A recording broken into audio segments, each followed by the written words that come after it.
تمام مسلمان اس کتاب یعنی فضائل اعمال کا خوب مطالعہ کرے، اپنے گھروں میں اس کی تعلیم دیا کرے روزانہ، اور اپنے جو مجلس ہوتی ہے وہاں پر فضائل اعمال کا درس دیا کریں، اسکول میں اس کا درس دیا کرے تاکہ نوجوان نسل دین سیکھ سکے۔ اور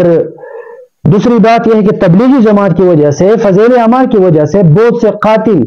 بہت سے ڈاکو، بہت سے زانی، شرابی، ظالم، جابر، وہ سب کو چھوڑ کر دین اسلام کی طرف آ گئے، اور اب وہ سنت رسول اللہ صلی اللہ علیہ وسلم کو فالو کرتے ہوئے اپنی زندگی گزارتے ہیں اس فضائل اعمال کی برکت سے، اس تبلیغی جماعت کے برکت سے۔ تو میں تمام مسلمانوں کو بھی کہنا چاہتا ہوں کہ جو لوگ کہتے ہیں کہ بھائی علماء میں بھی بہت سے فرقے ہیں، علماء میں بھی بہت سے فرقے ہیں، ہم کس فرقے کے پیچھے چلے جائے، میں ان لوگوں کو کہنا چاہتا ہوں کہ جس عالم کا تعلق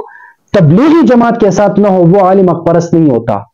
تعلق کا مطلب یہ ہے کہ وہ تبلیغی جماعت والوں کا حامی ہوگا، اگر خود تبلیغ میں نہیں نکلتا لیکن تبلیغی جماعت پر رد بھی نہیں کرے گا، اور جو عالم تبلیغی جماعت پر رد کرے گا وہ عالم نہیں بلکہ وہ عالم کے لباس میں شیطان ہوگا، کیونکہ تبلیغ کا جو کام ہے یہ تبلیغی جماعت والوں کا فقط نہیں ہے، بلکہ تبلیغی جماعت کا جو مشن ہے یہ تمام انبیاء کرام کا اور تمام صحابہ کرام کا یہ تبلیغ کا مشن تھا جو آج تبلیغی جماعت والے پہنچاتے ہیں گھر گھر۔